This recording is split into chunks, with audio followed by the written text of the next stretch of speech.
Donc Honorine, ce qui tolandi yo mesana kozala terrorisme.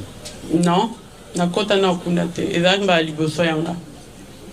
Cri nini yo betaki tango koti na banque parce qu'ils avaient ba cri pour que offert quand dormir bato olme okena caisse kuna yo employé qui cri ni. Na lobeka eza viol après bato bakimi. Nde ba client na panique na bisonyoso to se diriger vers balcon. Donc yo peut paniquer. Ça la nuit devant mundu ki ngai maboko. Mais si yo za muta sécurité non. Sécurité mais naza civil naza mundu ki. Mais boyo ko la armation monsieur. Hein? Devant mundu ki en tout cas na ko résister te. Naza civil. Mundu ya plastique. Nga na ebite ke zaki ya plastique tonde ni nga na moni eloko mundu ki bo. Na ebite nga na yekola ba jara ba mundu ki te. Okimi. Na kimi pona mi batela. Ok. Claudia. L'affaire Honorine Porsche prend un nouveau tournant. Mardi 28 octobre, deuxième audience au tribunal militaire de Kinshasa-Gombe. Elle appelait des coupables, affirmant être poussée par la misère. « Je ne peux plus nourrir mes 4 enfants. 20 000 € de dette en Allemagne », a-t-elle déclaré. On a aussi appris qu'elle résidait en Allemagne avant le braquage. Ces éléments changent le scénario officiel. Oui, Georges.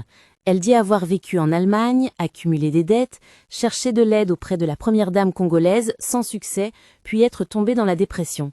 Elle aurait acheté un jouet d'armes, affirmant ne pas vouloir faire de mal. Cette version pose vraiment la question. Est-ce un crime motivé uniquement par le désespoir ou une criminalité préméditée qu'on emballe dans une histoire sociale? Un jouet d'armes, vraiment? Ça ressemble plus à une tentative d'atténuation. Le fait qu'elle connaisse les délais, la destination, agence bancaire, ça ne colle pas avec une folie passagère. Et puis, l'ambassade d'Allemagne s'est saisie du dossier, affirme qu'elle est assistée consulairement. Si elle avait été simplement désespérée, pourquoi partir de l'étranger pour braquer une banque à Kinshasa? Quel réseau l'a d'abord aidée? Oui, les questions sont nombreuses, mais je te rappelle. Elle affirme ne pas connaître ses coprévenus, je ne les connaissais pas, ils n'ont jamais participé, ce qui contredit le schéma d'un gang organisé. Et on a aussi ces accusations de traitement dégradant lors de son arrestation, soulignées par l'ambassade. Donc on a à la fois le rôle de victime, ou du moins de personne en situation fragile, et un crime grave. L'ambiguïté est totale. Bien. Le public voit ça comme un tout en un. Misère, plus braquage, plus humiliation par les forces de l'ordre, égale catalyseur de l'indignation. Mais pour la justice, il faut distinguer le mobile, le plan et l'exécution.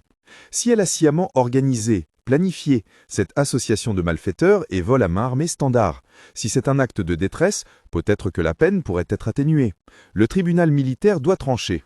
Et les réseaux sociaux n'aident pas à la nuance. Hashtag, images virales, rumeurs sur son passé en Allemagne, sur sa vie privée, tout cela polarise l'opinion, ce qui met la justice sous pression.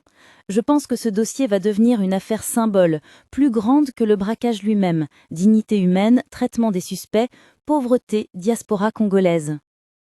En tout cas, le tribunal, le public, les médias, tout le monde regarde. Est-ce qu'on va juste condamner la braqueuse ou est-ce qu'on va regarder le contexte, la responsabilité institutionnelle, la faille sociale? Le verdict dira beaucoup sur l'avenir de la justice en RDC. Et vous, qu'en pensez-vous? Honte sociale ou criminelle? Partagez, commentez, abonnez-vous à Deep Tendance.